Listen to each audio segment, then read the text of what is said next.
ও বান্দারা যারা মায়ের আদর পায় না ওই বান্দাই তো জানে মায়ের আদর ছাড়া কি পরিমাণে ছটফট ছটফট ছটফট লাগে। বিদেশের বাড়িতে থাকে, এরপরেও ভিডিও কলে ফোন দেয়, মারে তোমার চেহারা না দেখলে আমার ঘুম হয় না, একটা বার টেলিফোন দেও, এরপরে তোমার সাথে আমি কথা বলবো, এরপরে আমি রাতের বেলা বিছানায় ঘুমানোর জন্য যাইব। দিনিয়া রাতে মিলে একটা বারের জন্য মায়ের কাছে টেলিফোন দেয়। কেন জানুনি? কারণ মায়ের জন্য যারা পাগল হয়ে যায় এরাও এত পরিমাণে দামি হয়, এরা মারে ভালোবাসে, আর মাও তার জন্য বারবার বারবার দোয়া কইরা দেয়। কিন্তু তার কপাল বড় খারাপ, ওই বান্দার যার দুনিয়াতে মা বিদায় নিয়ে চলে গেল, ও তো মায়ের কদরটা ভালো করেই জানে। মা কেমন, মায়ের ভালোবাসাটা ওই বান্দা বুঝতে পারে। এই যে রমজান মাসে আপনারা এমন কেউ নেই যে রেডিওতে কোরআন তিলাওয়াত শুনেন না। আগে এমন একটা সময় ছিল, রমজানে আসরের নামাজের পরে ইফতারটাকে সামনে লইয়া দেখবেন রেডিওতে কোরআন তিলাওয়াত শুনে কত সুন্দর করে মায়া নিয়ে নিয়ে তিলাওয়াত করি। আপনিও শুনেন, আপনার পরিবারের ছেলেও শুনে, আপনার মেয়ে শুনে, আপনার পরিবারের সমস্ত সদস্যরা মিল্লা শুনে, এরপরে নিজে এগুলা শুই না ইফতারের জন্য রেডি হয়ে যান। এমন হয় কি হয় না? হয়নি নাকি? আপনারা লেখার সিস্টেম নাই? আসরের পর থেকেই রেডিওতে কোরআন তিলাওয়াত লাগায়া ইফতার রেডি।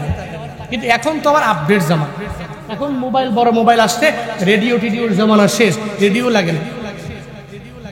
নাতিরে বললো, নাতি আমার অ্যান্ড্রয়েড দাও, অ্যান্ড্রয়েডে আমি তিলাওয়াত শুনবো। তোমার হাতের মধ্যে বড় ফোনটা আছে, ওই বড় ফোনটা তুমি আমার হাতে দাও, আমি একটু কোরআন তিলাওয়াত শুনবো। এরপরে দেখবেন মোবাইলটাকে হাতের মধ্যে নিয়ে আর টিভির কোরআন তিলাওয়াত শুনে, এরপরে নিউজ 24 এর ভিতরে কোরআন তিলাওয়াত শুনে, এরপরে হোলি টিউনের ভিতরে কোরআন তিলাওয়াত শুনে, এরপর ইফতার করার জন্য যায় রে বাবা। এই যে রমজানে নিউজ 24 এর ভিতরে একটা হাফেজে কোরআন, যেই হাফেজে কোরআন 8 মাসে হাফেজ হয়ে গেল, 8 মাসে হাফেজ হয়ে গেল। আল্লাহু আকবার। বাড়ি যায় পেন কয় মাসে হাফেজ? 1 বছরে। 8 মাসে 30 পারা কোরআনের হাফেজ। সুবহানাল্লাহ পড়বেন না? হে মিয়া, আপনারা যদি কইছে 1 পৃষ্ঠা মুখস্থ করেন 2 মাস লাগে, এরপরে এমন কিছু ব্যক্তি আছে 2 মাস লাগেও পারবে। ঠিক কি ঠিক না? হ্যাঁ, 8 মাসে 30 পারা কোরআন মুখস্থ হয়ে গেছে। নিউজ 24 ওই নিউজের ভিতরে রমজানের ভিতরে অনেকেই ভিডিও দিকে চোখের পানি ফেলায় কান্না করেছে। 8 মাসে কোরআনের বড় হাফেজ হয়ে গেল। উপস্থাপকেরা যখন তার কোরআন তিলাওয়াত শুনলো, এরপরে চোখের পানি ধরে রাখতে পারে নাই, চোখের পানি ফালায় আর তাকে জানায়া দেয়, হাফেজে কোরআন রে, তুমি এত পরিমাণে দামি, 8 মাসে তুমি কোরআন করে তোমার সিনার মধ্যে ঢুকাইলা। হাফেজ রে, তুমি তো তোমার কোরআন সিনায় ঢুকাইলা, কিন্তু তোমার দুনিয়াতে তুমি ভাগ্যবান হয়ে গেলা, কিন্তু কপালটা তো খারাপ তোমার। তুমি ছোট মানুষ, তোমার বাবাটাও দৃষ্টি প্রতিবন্ধী, তোমার তো মাটাও দুনিয়ার মধ্যে বেঁচে নাই। উপস্থাপক চোখের পানি ছেড়ে দিয়া জানায়া দেয়, এই দুনিয়াতে যদি কোনো বান্দার বাবা না থাকে, তাহলে তার যদি মা থাকে, একজনই যদি জিজ্ঞাসা করে, এই ছেলে তোমার বাবা আসেনি? বলে না না আমার বাবা নাই। এবার স্বাচ্ছন্দ্য হয়, সুন্দর করে বলেও দিতে পারে। কিন্তু একটা মা হারা সন্তানের গিয়া যদি বলে, ও সন্তান রে, এই দুনিয়াতে তোমার মা দুনিয়ায় বেঁচে আছে নাকি? ওই সন্তান বলতে পারে না, আমার মা দুনিয়ায় নাই, আমার মা দুনিয়া থেকে বিদায় নিয়ে চলে গেছে। এটা কশিনকালেও সন্তান বলতে পারে না, সন্তানের জবান দিয়েও বের করে দিতে পারে না। কারণ একটা সন্তানের ভিতরে ওই মায়ের এত প্রেম, এত পরিমাণে ভালোবাসা আল্লাহ পাক ওই সন্তানের ভিতরে ঢুকে দিছে রে। ওই সন্তান বলতে পারে না, ভাই রে আমার মা দুনিয়ায় নাই, বাবা নাই। এটা সুন্দর করে বলে দিতে পারে, আমার ভাই বাবা নাই, কিন্তু মা নাই, এটা জবান দিয়া বলতে পারে না। ছোট্ট মানুষ 8 মাসে কোরআনের বড় হাফেজ হয়ে গেল, পুরো দামি হয়ে গেল, কিন্তু মায়ের আদর পায় না, বাড়িতে গিয়েও মায়ের চেহারা দেখতে পায় না। ওই ছোট্ট মানুষটা জানে তার মা হারাইয়া কি পরিমাণে বড় অসহায় হয়ে গেল। আজকে যুবকেরা তো তোমরা এত পরিমাণে বড় হইলা, তোমার মায়ের আদর নিয়ে নিয়ে বড় হইলা, হঠাৎ করে বিয়া করার পরে কেন যেন তোমার ভেতরে চেঞ্জিং চলে আসলো। আগে মায়েরে ভালো লাগতো, এখন মায়েরে ভালো লাগে না। আগে বাবারেও বড় পছন্দ করতা, এখন বাবারেও ভালো লাগে না। আগে মা বাবার আদর ছাড়া তুমি চলতে পারতা না, মা বাবারে কথায় কথায় কথায় কথায় মা বইলা ডাকতা, কেমন জানি হয়ে গেল তোমার। এখন তুমি মারে মা বলেও ডাক দেও না। মাঝে মাঝে এমন বাবা আছে টেলিফোন কইরা চোখের বাণী ফালায়া ফালায়া কান্না করে, হুজুর আমার আমি মা বাবার বয়ান শোনার পরে আপনার চোখের পানি ধরে রাখতে পারি নাই রে হুজুর, কিন্তু কপাল বড় খারাপ, আমার ছেলেটা 1 বছর হয়ে গেল আমারে বাবা বলে ডাক দেয় না। আল্লাহ বলেন, ও পয়গম্বর, আপনার দিলটাতে আমি আল্লাহ এত পরিমাণে মায়া দিয়া দিলাম। আমি আল্লাহ যেই মায়ার কাছে কাফের, বেঈমান, ইহুদি, নাসারা সব অনেক পরিমাণে দুর্বল হয়ে গেল। রহমাতুল্লিল আলামিনের দিলের ভিতরে আমার মাওলা এমন একটা মায়া ফিট করে দিলেন, যেই মায়ার কাছে সব মানুষেরা বড় দুর্বল হয়ে গেছে। দিনের বেলাও আবু জাহাল কয়, আই উতবা, ওই মুহাম্মদের তিলাওয়াত শোনার জন্য তোমরা যাবা না? আবু জাহাল কয়, আই সাহেবা, কশিনকাল ওই মুহাম্মদের তিলাওয়াত শোনার জন্য রাতের বেলা যাইবা না। আই মুগিরা, ওই রাতের বেলা মুহাম্মদের তিলাওয়াত শোনার জন্য যাইবা না। রাতের বেলায় এমন হয়ে গেল, আবু জাহাল গিয়া লাইনে দাঁড়ায় গেল, উতবাও গিয়া আবু জাহালের পেছনে দাঁড়ায় গেল, সাহেবা মুগিরা গিয়াও গোপনে গোপনে গোপনে দাঁড়ায় গেল। যারা দিনের বেলা বলে ওই মুহাম্মদের তিলাওয়াত শোনা যাবে না, ওই মুহাম্মদের ধারে কাছেও যাওয়া যাবে না, এরা সব রাতের বেলা গিয়া লাইনে দাঁড়ায় যায় নবীর তিলাওয়াত শোনার জন্য। নবীর তিলাওয়াত শুনে শুনে রাতের বেলা মজা নেয়। এরপরে যাওয়ার পথে একজনে আর একজনের সাথে ধাক্কা লেগে বলে, আবু জাহাল বলে, নবীর তিলাওয়াত শোনার জন্য মানা করলাম, কেন আসলা? উতবা সাহেবা মুগিরারে বলে, একজনের ঠেলা আর একজনের দেয়, ওইজনের ঠেলা আর একজনের কাজের মধ্যে দিয়া দেয়। আবু জাহাল রে কয়, তুমি সবাইরে নিষেধ কইরা তুমি মুহাম্মদের তিলাওয়াত শোনার জন্য কেন আসলা? কেন আসে রে?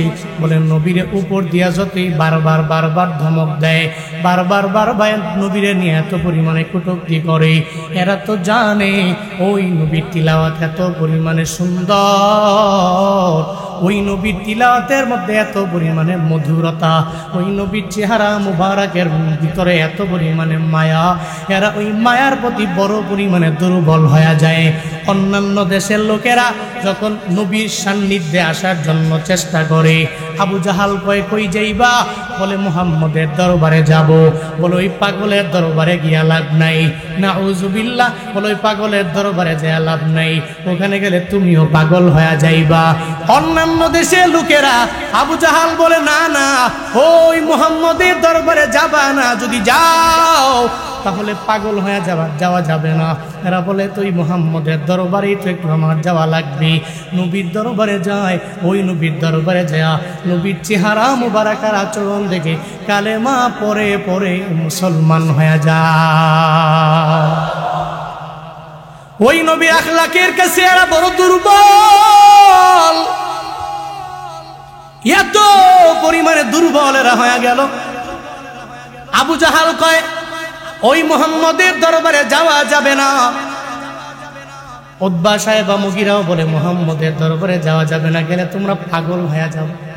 এরা দৌড়ায় নবীর দরবারে যাইয়া এরপরে কালেমা পড়ে মুসলমান হয়ে যায়। কেমনে সম্ভব হয়ে গেল? নবীর আখলাকের মাধ্যমে সম্ভব হয়ে গেল, নবীর আচরণের মাধ্যমে সম্ভব হয়ে গেল। নবীর ভিতরে বিন্দু মাত্র পরিমাণ কিবির নয়, যার কারণে সম্ভব হয়ে গেল। কিন্তু উলামায়ে হক্কানি রব্বানি যারা আছে, এদের মধ্যে অনেকে ভালো আছে, আবার কিছু কিছু আছে অন্তরের মধ্যে এমন ভাব নিয়ে চলে, আমার মতো বড় আলেম কেউ হতে পারে না, আমার মতো বড় বুজুর্গ এই এলাকার মধ্যে কেউ হতে পারে না, আমার মতো বড় আলেম কেউ হতে পারে না, আমার মতো বড় শিক্ষক কেউ হতে পারে না, আমার মতো দামি হাফেজও কেউ হতে পারে না। তখন দেখবেন আর মানুষের মানুষই মনে করে না। একবার যখন অন্যায় করে, দুইবার যখন খারাপ ব্যবহার করে, তিনবার যখন খারাপ ব্যবহার করে, পাঁচবারের বেলায় মানুষ তার দিকে থুতু নিক্ষেপ করে আর জানায়া দেয়, এতদিন যারে ভালোবাসলাম আজকে থেকে থেকে আর ভালোবাসা দিতে পারবো না। যার কারণে ওই আলেম এতদিন পর্যন্ত তারে ছাড়া মানুষ চলতেও পারে না, এতদিন পর্যন্ত ওরে ছাড়া মানুষ কোথাও যায় না, ওরে ছাড়া প্রোগ্রামও করায় না। হঠাৎ করে থুতু দেয় কেন? বলে ভিতরে কিবির ঢুকলো এই কারণে, মদিনাওয়ালা নবীর আদর্শ থেকে লাইনচ্যুত হওয়ার কারণে ওই ব্যক্তিটাকেই ওই ব্যক্তিগুলো থুতু নিক্ষেপ করতে বাধ্য হয়ে যায়। কিন্তু আমার নবীর গুণ কেমন? ওই নবীর গুণের কাছে সব কাফেরেরা পর্যন্ত বান্দা বড় দুর্বল হয়ে গেল। ওই নবীর আখলাকের দরবারে দুনিয়ার সমস্ত বেঈমানেরা পর্যন্ত বড় দুর্বল হয়ে গেল। ওই নবীর আখলাক তো এমন পরিমাণে আখলাক, যেই নবীর মায়া কি পরিমাণে জানো? ওই নবীর আখলাকের কাছে কাফের বেঈমানেরাও বড় দুর্বল। এত পরিমাণে দুর্বল হয়ে গেছে বলে এরা নবীর দরবারে গেছে ধমক দেওয়ার জন্য, নবীরে মারার জন্য। ওই নবীর হাতে কালিমা পড়ে মুসলমান হইয়া বড় দামি হয়ে গেল। যেমন ইসলামের দ্বিতীয় খলিফা হযরতে ওমরে ফারুক আযম রাদিয়াল্লাহু আন, যিনি গর্দান আনার জন্য, নবীর গর্দান আনবে আনার জন্য রওয়ানা। নবীর গর্দান নিবে দূরের কথা, বরং নবীর হাতে কালিমা পড়ে এমন দামি মুসলমান হয়ে গেল। দুনিয়াতে জান্নাতের সার্টিফিকেট 10 জন যারা পাইছে, এদের মধ্যে হযরতে ওমরে ফারুক আযম 2 নাম্বার। নবী এদের ধমক দেয় নাই, যার কারণে এটা সম্ভব হয়ে গেল। নবীর ভিতরে কিবির নাই, যার কারণে সম্ভব হয়ে গেল। নবীর ভিতরে হিংসা নাই, যার কারণে সম্ভব হয়ে গেল। বান্দারে, আজকেও যদি লিডারেরা, নেতারা ওই নবীর আদর্শ যদি বুকের মধ্যে লালন করতে পারত, পশ্চিমকালেও আমি মানুষকে হয়রানি করব না, মানুষ আমার দ্বারা কোনো পেরেশানির মধ্যে পড়বে না, আমার একটা মুসলমান ভাই আমার হাতের মাধ্যমে কোনো কষ্ট পাবে না, আমার কোনো মুসলমান ভাই আমার জবান দ্বারা কষ্ট পাবে না। এই চিন্তা যদি অন্তরের মধ্যে নিয়ে কোনো মুসলমান চলে, তাহলে আরেক মুসলমান ভাই তারে বদদোয়া দিবে না, ওর জন্য মন খুইলা আমার মাওলার দরবারে একটু দোয়া কইরা দিবে। কিন্তু আমার দেশে তো ওই নবীর আদর্শ 16 বছরে জালেমেরা এমন পরিমাণ ভুলাইয়া দিল, একটা নেতাও অন্তরের ভিতরে নবীর প্রতি কোনো প্রেম নাই, কোনো ভালোবাসাও নাই। ওই নবীর আদর্শ থেকে এমন পরিমাণে লাইনচ্যুত হয়ে গেল। একটা আইডি কার্ড বানানোর জন্য যখন যাও, ওখানেও যাওয়ার পরে কি পরিমাণ হ্যারাসমেন্টের শিকার হওয়া লাগে। একটা পাসপোর্ট বানাইতে গেলেও কি পরিমাণ হ্যারাসমেন্ট হওয়া লাগে। একটা জন্ম নিবন্ধন ঠিক করতে গেলে পাগল পারা হয়ে যাওয়া লাগে। ইউনিয়ন অফিসের মধ্যে যাইতে যাইতে যাইতে যাইতে 2-3 জোড়া জুতাও নষ্ট হয়ে গেল। এরপরেও জন্ম নিবন্ধন ঠিক হয় নাই, এরপরেও পাসপোর্টটাকে ঠিক বানাইতে পারলা না রে বাবা, এরপরেও আইডি কার্ডটাকে ঠিক বানাইতে পারলা না। এর একমাত্র কারণ এদের ভিতরে নবীর আদর্শ নাই। আর নবীর আদর্শ থেকে যারা বিচ্যুত, লাইনচ্যুত হয়ে যাবে, এদের পরিস্থিতি কেমন হবে? ফেরাউনের দিকে লক্ষ্য করলেই বান্দা বোঝা যায় এদের পরিস্থিতি কেমন হবে। নমরুদের দিকে দেখো, নমরুদের পরিস্থিতি কেমন হয়ে গেল, এদের পরিণতি কেমন হবে। আবু জাহালের দিকে তাকাইলেই বান্দা অটোমেটিক খুঁজে পাইবা এদের পরিস্থিতি কেমন হয়ে যাবে। আমগো আগের যে প্রাইম মিনিস্টার ছিল শেখ হাসিনা, ওর দিকে তাকাও, জালেমের পরিণতি নবীর আদর্শ থেকে লাইনচ্যুত হয়ে গেলে কি পরিমাণে হয়ে যায়, এদের দিকে তাকাইলেই বোঝা যায়, ঠিক কিনা? যাওয়ার আগে পুলিশের কথা শুনে না, যেই পুলিশের অফিসারদের বাড়ি গাড়ির কোনো অভাব নাই, এদের বাড়িও কইরা দিলাম, গাড়িও কইরা দিলাম, এদেরকে প্রমোশনও কইরা দিলাম, সব এদেরকে দিয়া দিলাম। এরপরেও পুলিশও কথা শুনলো না, এরপরে র্যাব কথা শুনে নাই।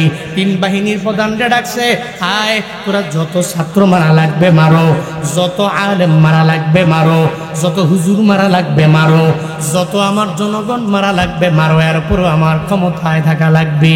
3 বাহিনীর প্রধান বলে, না না, সময় তো শেষ হয়ে গেছে, এখন যতই বলবেন আপনার কথা শুনতে পারবো না।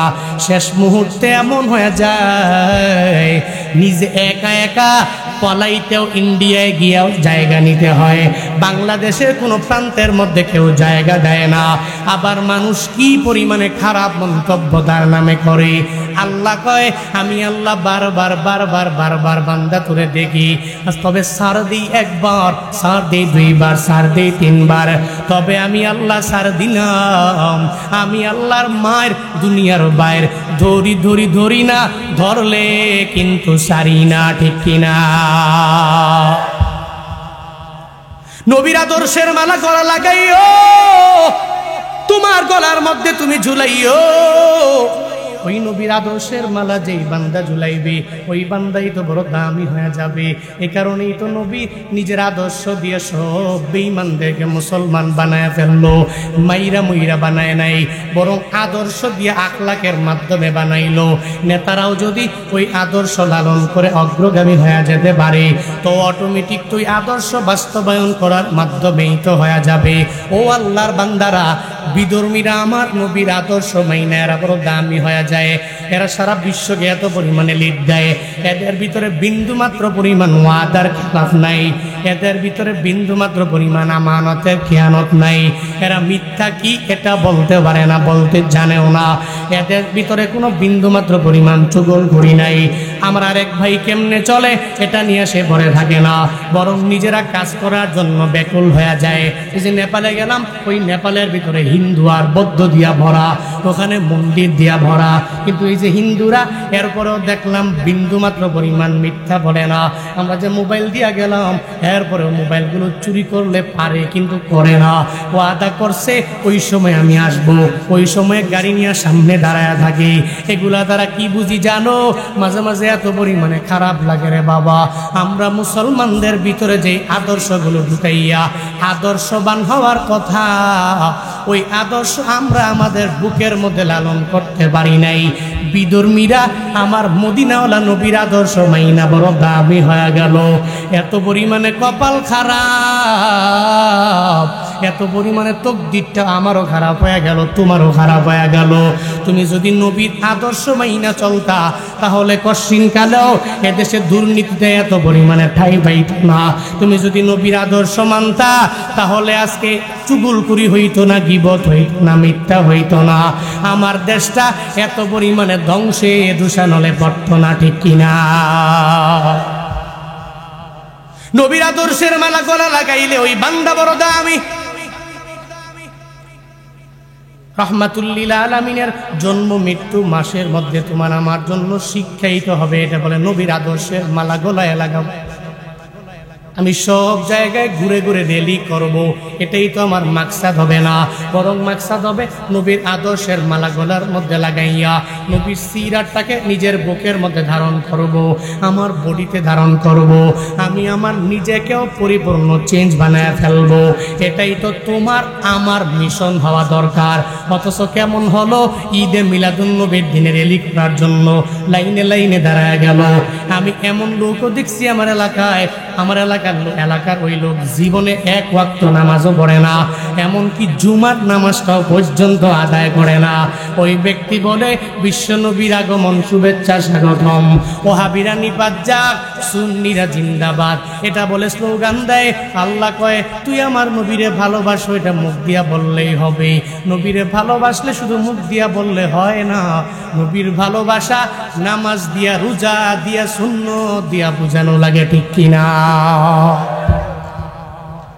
নবীর ভালোবাসা শুধুমাত্র ঈদে মিলাদুন নবীর দিনে রেলি করার মাধ্যমে নয়। ওই নবীর ভালোবাসা কেমনে হবে? বলে নবীর ভালোবাসা হবে নবীর সুন্নতের উপরে আমল করার মাধ্যমে। নবীর সুন্নতের আমল কেমনে করবা? বলে সাহাবায়ে কেরামদের নমুনা বানাও, যারা নিজের জীবন পর্যন্ত দিয়ে দিল, যারা নবীর জন্য এত পরিমাণে পাগল পারা হয়ে গেল। ওই সাহাবায়ে কেরামেরা ওই নবীর জন্য নিজের জীবনের শেষ সবটুকু দিয়ে দিল। একটা মাত্র বার রহমাতুল্লিল আলামিনের চেহারা মুবারক দেখার জন্য নিজের জীবনের সর্বস্ব যারা বিলীন করে দিয়া গেল। এদের তুমি তোমার চলার পথে এমন আদর্শ বানায় নাও, এরা যদি পারে তাহলে আমি আমি কেন পারবো না, আমার অমুক ভাই পারলে আমি কেন পারবো না, সে যদি নবীর সুন্নতের উপরে আমল করতে পারে তাহলে আমি কেন পারবো না। ও আল্লাহর বান্দা আব্দুল উজ্জা আব্দুল্লাহ জুলবাদাইন ওই সাহাবীর নাম অনেক বান্দা শুনছে, ওনাদের বয়ান শুই না চোখের পানি ফালায়া কান্না করছি। এমন ব্যক্তিও তো এখানে আছে চোখের পানি ফালায়া কাঁদছে রে সাহাবায়ে কেরামের জীবনী শোনার পরে, যে আব্দুল উজ্জা ইসলাম ধর্ম গ্রহণ করার আগে উজ্জার বান্দা মানে উজ্জার গুলাম নামে যার নামকরণ করলো মা বাবা। ছোটবেলায় যখন মা দুনিয়া থেকে বিদায় নিয়ে চলে গেল, একজন মা হারা এতিমের এমন একটা দশা হয়ে যায় যেখানে মা নাই, এখানে ওই বান্দার তো আর কেউ নাই। বাবাই তো আমার এলাকায় বলে মা মরে গেলে বাবা তালুই হয়ে যায়, আপনার এলাকায় কি বলে আমি জানি না। মা মারা গেল, মা হারাইয়া আব্দুল উজ্জা বড় অসহায়, এত পরিমাণে অসহায় হয়ে গেল, যেখানে যায় মায়ের আদর কোনো পায় না। ও বান্দারা যারা মায়ের আদর পায় না ওই বান্দাই তো জানে মায়ের আদর ছাড়া কি পরিমাণে ছটফট লাগে। বিদেশের বাড়িতে থাকে, এরপরেও ভিডিও কলে ফোন দেয়, মারে তোমার চেহারা না দেখলে আমার ঘুম হয় না, একটা বার টেলিফোন দেও, এরপরে তোমার সাথে আমি কথা বলবো, এরপরে আমি রাতের বেলা বিছানায় ঘুমানোর জন্য যাইব। দিনিয়া রাতে মিলে একটা বারের জন্য মায়ের কাছে টেলিফোন দেয়। কেন জানুনি? কারণ মায়ের জন্য যারা পাগল হয়ে যায় এরাও এত পরিমাণে দামি হয়, এরা মারে ভালোবাসে, আর মাও তার জন্য বারবার দোয়া কইরা দেয়। কিন্তু তার কপাল বড় খারাপ, ওই বান্দার যার দুনিয়াতে মা বিদায় নিয়ে চলে গেল, ও তো মায়ের কদরটা ভালো করেই জানে, মা কেমন, মায়ের ভালোবাসাটা ওই বান্দা বুঝতে পারে।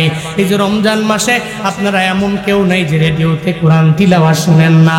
আগে এমন একটা সময় ছিল রমজানে আসরের নামাজের পরে ইফতারটাকে সামনে লইয়া দেখবেন রেডিওতে কোরআন তিলাওয়াত শুনে কত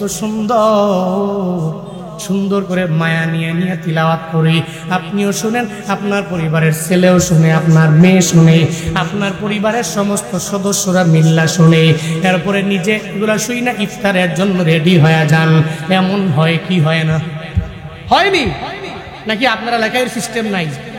আসরের পর থেকেই রেডিওতে কোরআন তিলাওয়াত লাগায়া ইফতার রেডি। কিন্তু এখন তো আবার আপডেট জামানা, এখন মোবাইল, বড় মোবাইল আসছে, রেডিওর জামানা শেষ, রেডিও লাগে না।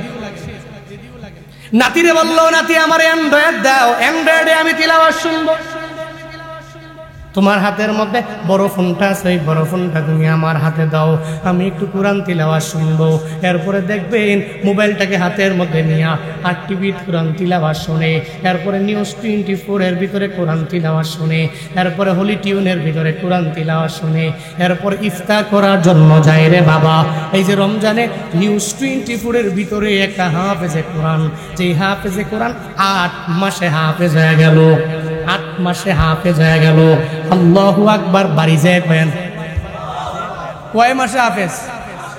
1 বছরে 8 মাসে 30 পারা কোরআনের হাফেজ। সুবহানাল্লাহ পড়বেন না? হে মিয়া, আপনারা যদি কই যে 1 পৃষ্ঠা মুখস্থ করেন 2 মাস লাগায়, এরপরে এমন কিছু ব্যক্তি আছে 2 মাস লাগায়ও পারবে।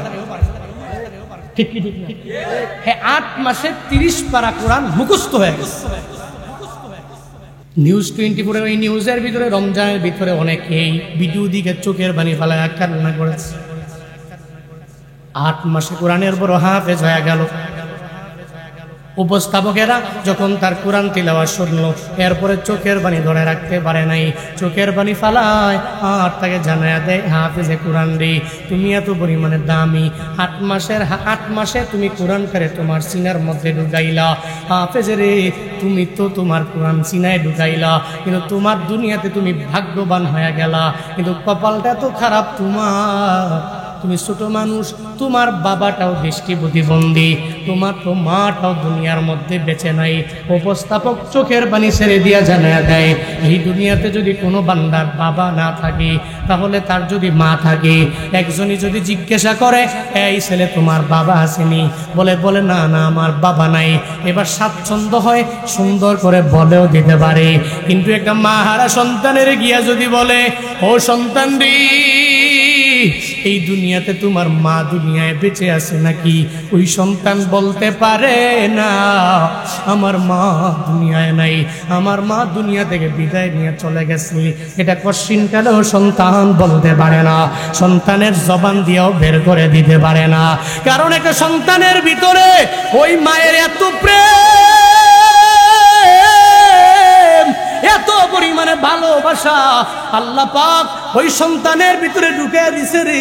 ওই সন্তান বলতে পারে না ভাই রে আমার মা দুনিয়ায় নাই, বাবা নাই। এটা সুন্দর করে বলে দিতে পারে আমার ভাই বাবা নাই, কিন্তু মা নাই এটা জবান দিয়া বলতে পারে না। ছোট্ট মানুষ 8 মাসে কোরআনের বড় হাফেজ হয়ে গেল, পুরো দামি হয়ে গেল, কিন্তু মায়ের আদর পায় না, বাড়িতে গিয়েও মায়ের চেহারা দেখতে পায় না।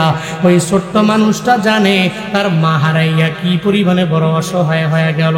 আজকে যুবকেরা তোমরা এত পরিমাণে বড় হইলা, তোমার মায়ের আদর নিয়ে নিয়ে বড় হইলা, হঠাৎ করে বিয়া করার পরে কেন যেন তোমার ভিতরে চেঞ্জিং চলে আসলো। আগে মায়েরে ভালো লাগতো, এখন মায়েরে ভালো লাগে না। আগে বাবারেও বড় পছন্দ করতা, এখন বাবারেও ভালো লাগে না। আগে মা বাবার আদর ছাড়া তুমি চলতে পারতা না, মা বাবারে কথায় কথায় কথায় কথায় মা বইলা ডাকতা, কেমন জানি হয়ে গেল তোমার। এখন তুমি মারে মা বলেও ডাক দেও না। মাঝে মাঝে এমন বাবা আছে টেলিফোন কইরা চোখের বাণী ফালায়া ফালায়া কান্না করে, হুজুর আমার আমি মা বাবার বয়ান শোনার পরে আপনার চোখের পানি ধরে রাখতে পারি নাই রে হুজুর, কিন্তু কপাল বড় খারাপ, আমার ছেলেটা 1 বছর হয়ে গেল আমারে বাবা বলে ডাক দেয় না। কি পরিমাণে কপাল তোমার পুড়ে গেল, তোমার বাবারে তুমি বাবা বলে ডাক দাও না।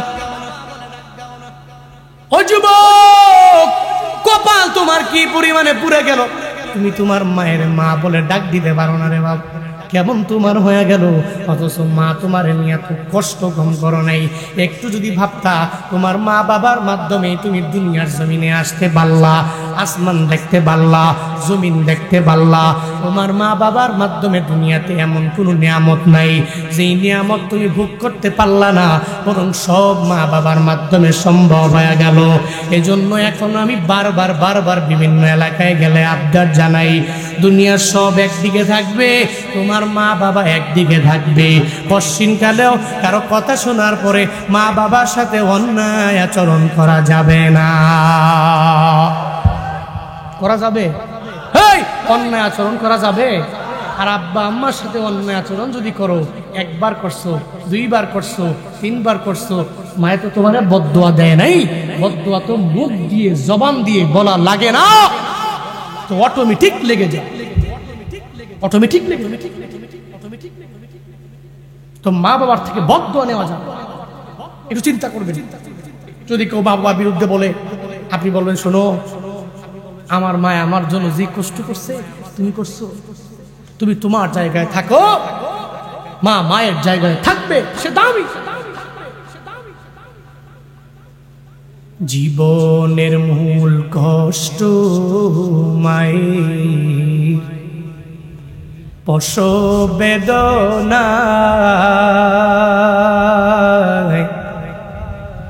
7 আসমান 7 জমিন তখন মায়েরই মাথায়। জীবনের মূল কষ্ট মায়ের, প্রসব বেদনা, 7 আসমান 7 জমিন তখন মায়েরই মাথায়। এমন মা কি কেমনে আজি, এমন মা কি কেমনে আজি যাব আমি ভুলিয়া। ও আমার প্রাণের মা, মা গো মা, কোথায় গেলে মোরে ছাড়িয়া।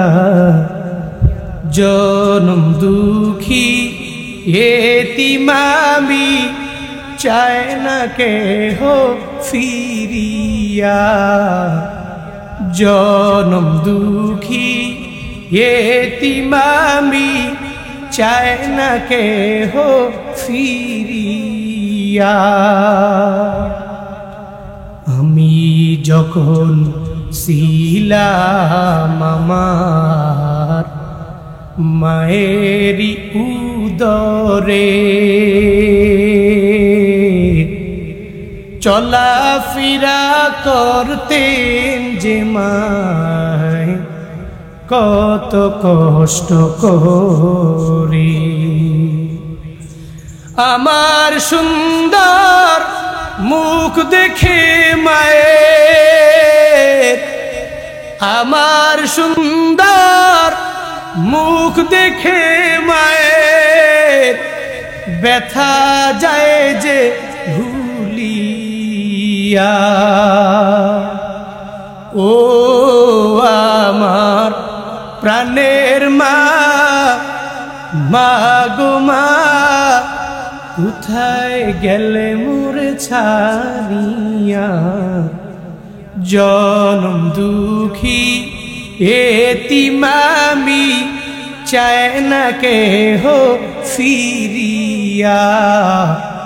জনম দুঃখী এতিম আমি, চায় না কেহ ফিরিয়া। জনম দুঃখী এতিম আমি, চায় না কেহ ফিরিয়া। মারহাবা বলেন না, জোরে বলেন না মাশাআল্লাহ। মা এত পরিমাণে কষ্ট আমার আপনার জন্য করছে, একটু ভাবলে চিন্তা ভাবনা করলে আপনার খারাপ ব্যবহার আপনি করতে পারেন। আব্দুল উজ্জা ছোটবেলায় মা যখন বিদায় নিয়ে চলে গেল, বড় এতিম হয়ে গেল। যেখানেই যায় মায়ের আদর পায় না, বড় দুর্বল হয়ে গেল। বাবা অন্যত্র বিয়ে করার পরে আরেকটা মা ঘরের মধ্যে আসলো। মনে রাখবেন রে বাবা, আপন মা তো আপন মা, সৎমা তো সৎমা। জীবনে কোনো দিন সৎমা তো আপন মায়ের মতো হতে পারে না। সৎমা যখন ঘরের মধ্যে চলে আসলো, আব্দুল উজ্জার কয়েকদিন পরে বাবাও বিদায় নিয়ে চলে গেল। এখন বাবাও দুনিয়ায় নাই, আবার মাও দুনিয়ায় নাই। বিভিন্ন জায়গায় গেলে বিভিন্ন জায়গায় শুনতে পায় মদিনায় নাকি একজনে ইসলামের দাওয়াত দেয়, কালিমার নামে নাকি দাওয়াত দেয়। তার আদর্শ বলে এত সুন্দর, এই সুন্দর আদর্শে আদর্শবান হওয়ার জন্য আব্দুল উজ্জার ভিতরে আস্তে আস্তে নবী প্রেম জাগতে শুরু করে দেয়। এবার হঠাৎ করে একদিন মা আব্দুল উজ্জারের সঙ্গে করে লইয়া, সৎমা বলে আমি তোমার লালন পালন করতে পারবো না, তোমার চাচার ঘরের মধ্যে আমি তোমারে নিয়ে দিয়ে আসবো। আব্দুল উজ্জারের সঙ্গে করে লইয়া যখন চাচার দরবারে নিয়ে যায়, চাচার কাছে নিয়ে বলে, এই আব্দুল উজ্জার চাচা, আব্দুল উজ্জারে আপনার দরবারে হ্যান্ডওভার করে দিলাম, তাকে দেখে শুইনা রাখবেন, আপনার বাড়ির মধ্যে যত কাজ আছে তার মাধ্যমে করাবেন, তাকে খাবার দিয়ে দিবেন। আব্দুল উজ্জারে দিয়ে আসলো, চাচার দরবারে পড়ে থাকে, চাচায় খাওয়ায়, চাচায় লালন পালন করে, চাচায় কাপড় চোপড় কিনা দিল, চাচার ঘরে থাকে। একদিন হঠাৎ করে যখন খাবারের প্লেটের মধ্যে বসলো, কেমন যেন হয়ে গেল। চাচায় খায়, বাকি যেন হঠাৎ করে খায় না। আব্দুল উজ্জা খায় না, কিন্তু আব্দুল উজ্জার চাচা খায়। একবার জিজ্ঞাসা করে, কেন তুমি খাও না, কথা বলে না। এরপরে দুইবার যখন বলে, আব্দুল উজ্জারে কেন তুমি খাও না, কথা বলে না। এরপরেও তিনবারের সময় বারবার ধমক দিয়া বলে, আব্দুল উজ্জারে এতদিন তো তুমি আমার ঘরের মধ্যে খাইলা, এক প্লেটের মধ্যে আমি চাচায় খাইলাম, এরপরে তুমিও খাইলা, আজকে এমন কি হয়ে গেল, তুমি কেন খাও না রে আমার ভাতিজা? আব্দুল উজ্জা ডেকে বলে, চাচা রে, ওই নবীরে তুমি চিনোনি, যেই নবীর আদর্শের মালা নাকি গলার মধ্যে পড়লে নিজেও দামি হতে পারবো, দুনিয়াতেও দামি, আখিরাতেও দামি হয়ে যাব। ওই মদিনায় নাকি একজন পয়গম্বর আছে, ওই পয়গম্বরে তুমি চিনোনি রে চাচা? বলে, ওই নবীর নাম তো আমি শুনেছি, ওনার আদর্শ বড় সুন্দর, এই ব্যাপারে আমি চাচা ভালো করেই জানি। একজন বিদুরুমি হইয়াও এটা জানে যে আমার নবীর আদর্শ বড় সুন্দর। ও উলামায়ে কেরামেরা, ও আলেমদের লিডারেরা, এই জন্যই তো আমি আবদার করি বারবার, আপনার আদর্শ আমার মদিনাওয়ালা নবীর আদর্শের মতো হয়ে যাবে। একজন বিধর্মীয় যাতে করে আপনার সাথে কথা বলে মজা পায়, আপনার সাথে কথা বলে নিজের অন্তরের মধ্যে সুকুন চলে আসে, আপনার জবান দ্বারা যাতে বিন্দুমাত্র পরিমাণ কষ্ট না পায়, আপনার কথার দ্বারা আপনার হাতের দ্বারা যাতে অন্য ভাই কষ্ট না পায়, এমন একটা আদর্শ নিয়ে নিজের আদর্শবান বানাইতে হবে। আব্দুল উজ্জা ডেকে বলে, ও চাচা আমার, ওই নবীর ব্যাপারে আপনার ধারণা কি একটু বলেন না? বলে, মুহাম্মদ তো ভালোই কথা বলে, মুহাম্মদ ভালো আদর্শবান মানুষ, তবে চাচা আপনি একটু কালিমা পড়ে মুসলমান হয়ে যান, সঙ্গে সঙ্গে আমিও আপনার সাথে কালিমা পড়ে মুসলমান হয়ে যাব। ওই নবীর ছায়া তলে আমরা দুইজনে পুরাটা জীবন আমরা কাটায়া দিতে চাই। আব্দুল উজ্জা চাচা বলে, না রে, ওই নবীর আদর্শ তো ঠিকই মানি, কিন্তু নবীর কালেমা কশিন কালেও পরে মুসলমান হওয়া যাবে না। আমার বাপ দাদার ধর্মের ভিতরে চুন কালি মাখানো যাবে না। আমার বাপ দাদার ধর্মের মধ্যে থাইকে আমার মরণ হবে, আমি অন্য কোনো ধর্মে ধর্মান্তরিত হতে পারবো না। আব্দুল উজ্জার অন্তরের ভিতরে তো নবীর প্রেম, ওই নবীর প্রেমে পাগল করা হইয়া আব্দুল উজ্জা বলে, চাচা রে, ও চাচা, যদিও আপনার অন্তরের ভিতরে নবীর প্রতি কোনো প্রেম নাই, কোনো ভালোবাসা নাই, ওই নবীর আদর্শের মালা গলার মধ্যে আমি লাগাইতে চাই রে চাচা। আমি আপনার খানার প্লেটের মধ্যে একসাথে এখানেই জানায়া দিতে চাই, লা ইলাহা ইল্লাল্লাহু মুহাম্মাদুর রাসূলুল্লাহ। আব্দুল উজ্জা মুসলমান হয়ে গেল। চাচার মাথা কি গরম না ঠান্ডা? আর কথা বলে না কেন? আমি তোর লালন পালন করলাম, আমি তোরে খাওয়াইলাম, আমার প্লেটের মধ্যে একসাথে খাইলা, কিন্তু হঠাৎ করে আমার সামনে তুই কালেমা পরে ধর্মান্তরিত হয়ে গেলা, অন্য ধর্মের অনুসারী হয়ে গেল। আব্দুল উজ্জা তো কশিন কালেও এটা মেনে নিতে পারলো, তার চাচা তো মেনে নিতে পারে না। চাচা সঙ্গে সঙ্গে বলে, এই কালেমা সর, না হয় আমার বাড়িটাকে ছাইরা দে। আব্দুল উজ্জা কয়, বাড়ি ছাড়তে পারি, সব ছেড়ে দিতে পারি, কিন্তু মদিনাওয়ালা নবী আমি ছাড়তে পারি না। সুবহানাল্লাহ, বাড়ি যে কোয়েন আরো জোরে বলেন না সুবহানাল্লাহ। সব ছাড়তে পারি, নবী ছাড়তে পারি, এই আশিকে রাসূল হে। এক বছর পরে পরে একবার পুরো এলাকা গ্রাম দৌড়াইয়া বিশ্ব নবীর আগমন শুভেচ্ছার স্বাগতম লাফাইলেন।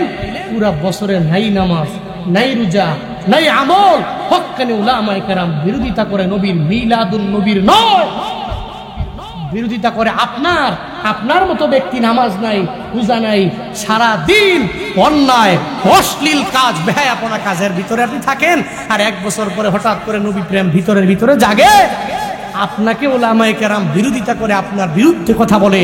উলামায়ে কেরাম নবীর মিলাদুন নবীর বিরোধিতা করে না, সিরাতুন নবীর বিরোধিতা করে না, বিরোধিতা করে তো তার যে ব্যক্তি মিলাদের নামে র্যালি করে আর ভণ্ডামি করে, ঠিক কিনা? বিরোধিতা তো আশিকে রাসূল। সব ছাড়তে পারি, নবীরে ছাড়তে পারবো, সব ছাড়তে পারি, নবীকে ছাড়তে পারবো। আব্দুল উজ্জা এবার জানায়া দিল, চাচারে বাড়ি ছাড়তে পারি, অসুবিধা নাই, নবী ছাড়তে পারি না। চাচা কয়, ভাতিজা রে, আমার সব আমি তোমারে যা দিয়েছিলাম সব আমার এক এক এক এক করে আমাকে দিয়ে দেওয়া লাগবে। বলে, কি দেওয়া লাগবে? বলে, আমার তো তোমার পরনের মধ্যে উপরের যে কাপড়টা, সেই কাপড়টা আমার টাকায় কেনা, তুমি এটা আমার কাছে দিয়ে দাও। অসুবিধা নয়, ধরেন খুলে আমি আপনারে দিয়া দিলাম। তোমার আমি জীবনে যা দিয়েছিলাম সব তুমি আমারে দিয়া দাও। বলে, ধরেন সব আমি আপনার হাতের মধ্যে দিয়া দিলাম। এরপরে লাস্ট মুহূর্তে শুধুমাত্র লুঙ্গি খানা আছে, সব চাচাই নিয়ে গেল। এবার চাচায় কয়, ভাতিজা রে, তোমার লুঙ্গিটা তুমি আমারে দিয়ে দেওয়া লাগবে, কারণ এই লুঙ্গিটাও তো আমার টাকায় কেনা, এই লুঙ্গিটা তুমি আমার দেও, লুঙ্গিটা পর্যন্ত আমি নিয়ে যাব। আব্দুল উজ্জা চোখের পানি ফালাইয়া আল্লাহর দরবারে একটা চিৎকার দিয়া বলে, ও মালিক, এই দুনিয়াতে আমি বড় এতিম হয়ে গেছি, আমি বড় অসহায় হয়ে গেছি, আমার মাও নাই, আমার বাবাও নাই, আমার পরিবারের কেউ নেই। আমি যার কাছে গিয়া উঠবো এমন কোনো ব্যক্তি ঠাই দেওয়ার মতো আমার ঘরের মধ্যে নাই, আমার পরিবারের মধ্যে নাই। চাচার ঘরের মধ্যে লালিত পালিত হইলাম, কিন্তু মুসলমান হয়ে যাওয়ার কারণে চাচা আমারে বলে আমার লুঙ্গিটা পর্যন্ত আমি চাচার হাতের মধ্যে দেওয়ার জন্য, আল্লাহ গো আমি লুঙ্গি দিয়ে দিব, এরপরেও কালেমাকে ছাড়তে পারি না, এরপরেও আমি আমার মোহাম্মদ নবীরে বলতে পারি না, আমি আমার নবীর দরবার ছাড়া অন্য কোনো দরবারে যাইতে পারবো না। আল্লাহ গো এই লুঙ্গিটা পর্যন্ত আমি তোমার জন্য, তোমার নবীর জন্য কুরবান করে দিতে পারি। বাতিজা ডেকে বলে, ও চাচা আমার, আমি আমার মাকে ছোটবেলায় হারাইছি, আমি আমার বাবারও হারাইছি, আমি আমার মা বাবা হারাইয়া এই দুনিয়াতে বড় এতিম হয়ে গেলাম রে চাচা আমার, আমার লুঙ্গিটাও কি আপনার নেওয়া লাগবে? বলে হ্যাঁ রে, লুঙ্গিটাও পর্যন্ত তুই আমারে দেওয়া লাগবে, হয় ইমান ছেড়ে দে, ওই নবীরে ভুলে যা, আর না হয় আমার লুঙ্গি তুই আমারে দিয়ে দে। আব্দুল এবার লুঙ্গিটাকে খুইলা চাচার হাতের মধ্যে দিয়া দেয়, লজ্জাস্থান থেকে ধুইরা দৌড়াইয়া সৎ মায়ের দরবারে চলে যায়।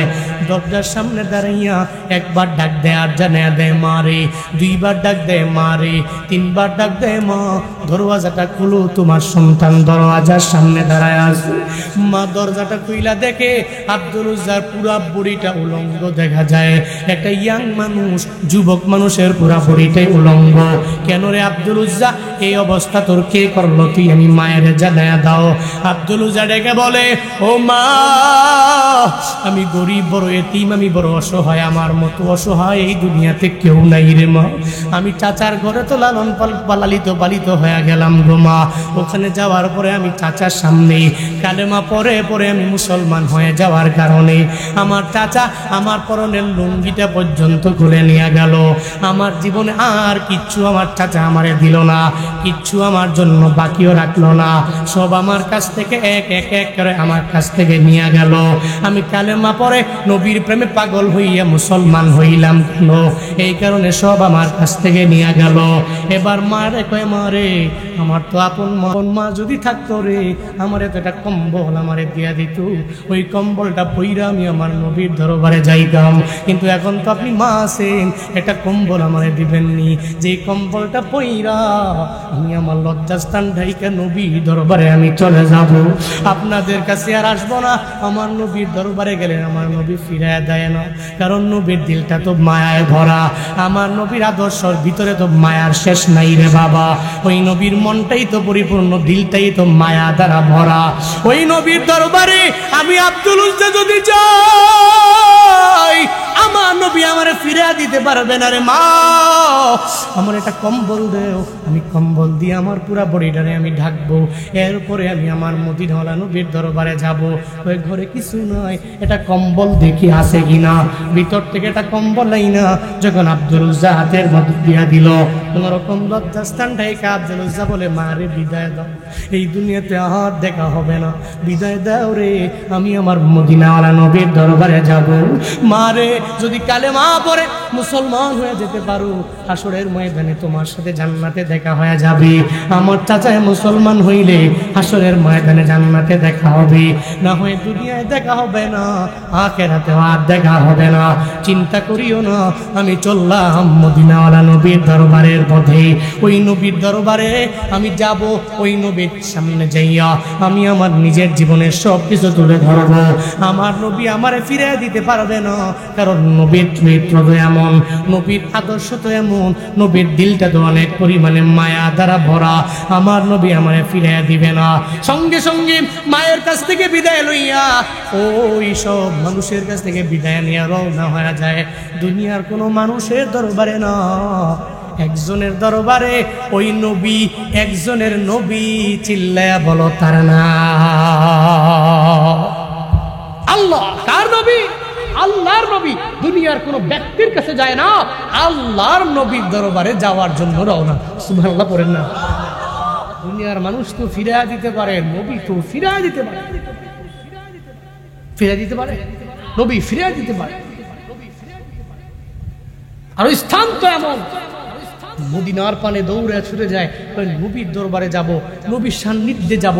ওরে বাবা, ভিতরে কি পরিমাণে মায়া, ওমরার জন্য যারা নিয়ত করে শুধু যে ওমরায় যাব, দেখবেন ভিতরে কি যে একটা ফিল তৈরি হয়, আরে মদিনায় যাব, মক্কায় যাব, ওখানে তো গেলেই ভালো লাগে, গেলেই তো মজা লাগে, এটা তো ভিতরে অটোমেটিক্যালি ফিল তৈরি হয়, একটা অনুভূতির সৃষ্টি হয়, অটোমেটিক মক্কা মদিনার জন্য পাগল পারা হয়ে যায়। ও বান্দা শুধু কি তাই, যেদিন প্রথম মদিনায় নবীর রওজার সামনে গিয়া দাঁড়ায়, নবীর রওজা দেখলে আশেকে রসুলের চোখের পানি গড়ায়া গড়ায়া গড়ায়া গড়ায়া টপ টপ করে পড়ে, কারণ সে নবীর জন্য বড় পাগল। আর এই জায়গাটা তো ভালোবাসা, এই জায়গাটা তো ভালো লাগা, ঠিক কি ঠিক না? এটা ভালো লাগার জায়গা,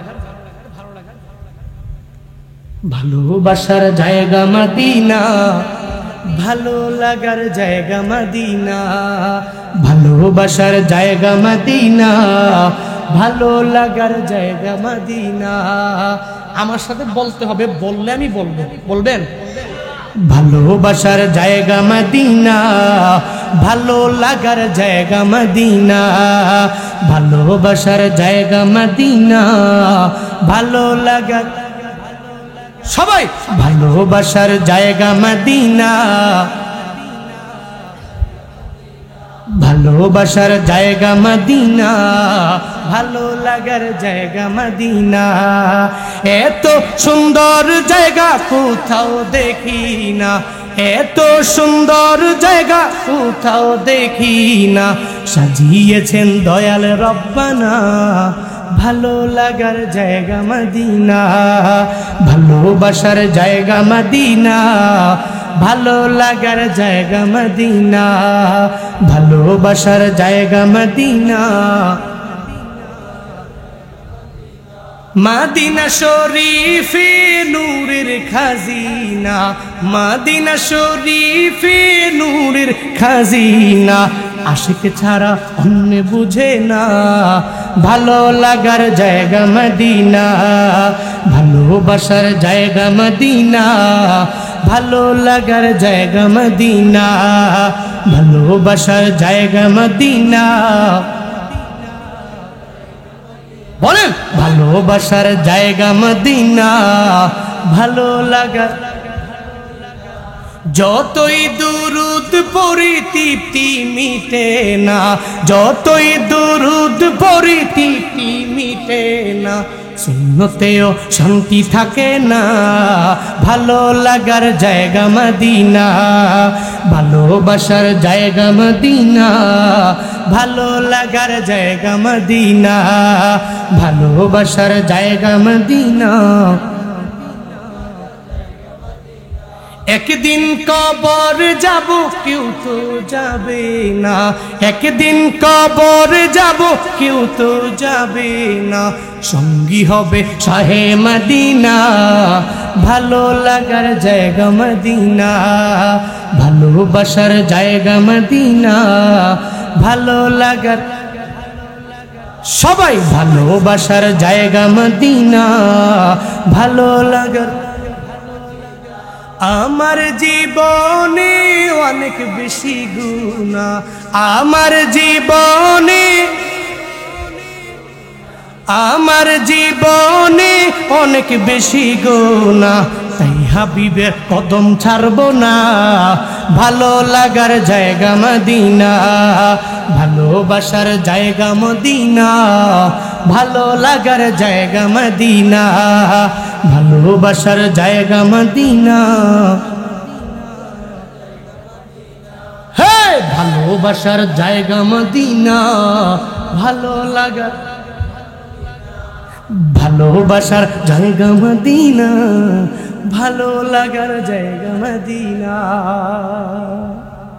পড়েন না মারহাবা, আরো জোরে মারহাবা। এ তো ভালো লাগার জায়গা, এ তো ভালোবাসার জায়গা। ওইদিকে কেউ যদি রওনা করে, ও খালি রওনা করবেই তো করবেই তো করবেই।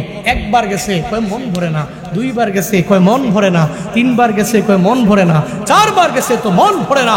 ওখানে গেলে মজা মাররতা নয়, নিররণ বার বার বার বার যাইতেই মন চায়। আল্লাহ জীবনে একবার হলেও আমার এই ভাইদেরকে তুমি মক্কা মদিনার মেহমান বানাও। আরেকটু আওয়াজ করে আমিন, আর একটু জোরে বলেন আমিন। আব্দুল উজ্জা মায়ের দরবার থেকে বিদায় নিয়ে রওনা হয়ে যায়, নবীর দরবারে যাব, আমারে বিদায় দাও, আমি নবীর দরবারে চলে যাব। রহমাতুল্লিল আলামিনের দরবারে আব্দুল উজ্জা রওনা। আব্দুল উজ্জা নবীর দরবারে যাইয়া নবীর সামনে দাঁড়ায়া যায়, ওই যে মসজিদের নববীর দরওয়াজার সামনে দাঁড়াইয়া একটু কি মারে। রহমাতুল্লিল আলামিন ডেকে বলে, সাহাবায়ে কেরামুনিকে ওরে ডাকো, আমার সামনে আনো। আব্দুল উজ্জার ডাইকা নিয়ে নবীর সামনে যখন দাঁড় করাইয়া দিল, নবী ডেকে বলে, কে রে, কি তোমার পরিচয়, তুমি আমারে জানো? আব্দুল উজ্জা চোখের পানি ছেড়ে দিয়া বলে, পয়গম্বর, আমি জানি আপনি বড় সুন্দর, কিন্তু আপনার চেহারা মুবারক যে এত পরিমাণে সুন্দর, আমি তো জীবনেও কল্পনাও করতে পারি নাই। ওই নবীর চেহারা মুবারক কত পরিমাণে সুন্দর জানো রে বাবা? আম্মাজান আয়েশা সিদ্দিকা রাদিয়াল্লাহু আনহার ওই হাদিসটা পড়লেই তো বোঝা যায়। হুজরা মুবারকে আম্মাজান আয়েশা কাঁথা সেলাই করতেছে সুই দিয়া, হঠাৎ করে সুইটা পড়ে গেল, ওখানে কোনো বাতি নাই, সেই বাতির সাহায্যে ওই সুইটারে খুঁজে পাইবে। তৎক্ষণাৎ রহমাতুল্লিল আলামিন রুমের ভিতরে ঢুকলো। ওখানে ঢুকার পরে আম্মাজান আয়েশা বলেন, আমার ঘরে বাতি নাই। আমার নবী যখন আমার ঘরের মধ্যে ঢুকলো, নবীর চেহারা মুবারকের আলোতে আমার ঘরটা এত পরিমাণে আলোকিত হয়ে গেল, আমি আমার সুইটার এতক্ষণ খুঁজে পাই নাই। নবীর চেহারা মুবারকের আলোতে আমি আমার সুইটারে খুঁজে পাইলাম। আব্দুল উজ্জা ডেকে বলে, ও পয়গম্বর, আপনি বড় সুন্দর, এত পরিমাণে সুন্দর নবী আমি কল্পনাও করতে পারি নাই। আব্দুল উজ্জা এবার ডেকে বলে, নবী গো, আমি আপনার দরবারে আসছি, আমার পরিচয় জানতে চেয়েছেন। নবী গো, আমি বড় এতিম মানুষ, আমার মা নাই, আমার বাবা নাই, এই দুনিয়াতে আমাকে নেওয়ার মতো, বুকে নেওয়ার মতো আমার কেউ নেই। আমার বুকে কেউ নেয় না, আমার কেউ ডাকও দেয় না, কারো কাছে আমার নেয় না। আমি কালেমা পড়ে মুসলমান হয়ে গেছি, আপনার প্রেম আমার পাগল বানায় ফেলছে, আপনার দরওয়াজায় আমি চলে আসলাম। নবীর চোখের পানি ছেড়ে দেয়। আব্দুল উজ্জার কথা শুনে বলে, আব্দুল উজ্জা রে, আমি নবীর কাছ থেকে এমন কোনো এতিম না হয় যে এতিম আমি নবী হাত বুলাই নাই, আর সে এতিম আমার পাশ দিয়ে ভ্রমণ করে চলে গেল। তুমি একজন এতিম মানুষ রে, আমি নবীও তো একজন এতিম রে। আমি দুনিয়াতে আসার পরে বাবার আদর কেমন আমি এটা পাই নাই রে। আমার মারে আমি 6 বছর বয়সে হারায়া ফেললাম, 8 বছর বয়সে আমি আমার দাদাকেও হারায়া ফেললাম। আমি এতিম রে, আমার দরবারে তুই আসছো, আমি তোরে ফিরাইয়া দিতে পারি না, তুই আমার দরবারে থাকবা, আর তুই আমার এই মসজিদের নববীর মধ্যেই থাকবা। এই যে আসহাবে সুফা যারা, এদের মধ্যে আজকে থেকে তুইও একজন হয়ে যাবা। খাবার দাবার আসবে, তুই এখানে থাকবা, এখানে খাবা, আমার সঙ্গে থাকবা। রহমাতুল্লিল আলামিন তাকে এত পরিমাণে আপন বানায় নিল, আর সঙ্গে সঙ্গে বলল, তোমার নাম কি আমারে বলো। বলে, নবী গো, আমার নাম হলো আব্দুল উজ্জা। রহমাতুল্লিল আলামিন বলে, আব্দুল উজ্জা রে, এতদিন পর্যন্ত তোমার নাম আব্দুল উজ্জা হতে পারে, এতদিন তুমি উজ্জার গোলামি করলা, এই জন্য উজ্জার গোলাম হয়ে গেলা, কিন্তু আজকে থেকে তোমার নাম আব্দুল উজ্জা থাকতে পারে না। আমার আল্লাহর কাছে 2টা নাম বড় প্রিয়, একটা নাম হলো আব্দুল্লাহ, আর একটা নাম হলো আব্দুর রহমান। এই 2টা নাম আমার মাওলার দরবারে অনেক প্রিয়। আব্দুল উজ্জা রে, এতদিন পর্যন্ত উজ্জার গোলামি করার কারণে তোমার নাম আব্দুল উজ্জা হয়ে গেল। আজকে থেকে আব্দুল উজ্জা না, আজকে থেকে তোমার নাম আমি নবী দিয়ে দিলাম আব্দুল্লাহ জুল বাদাই। জোরে জোরে পড়া যায় না, আল্লাহু আকবার। আজকে থেকে কি নাম?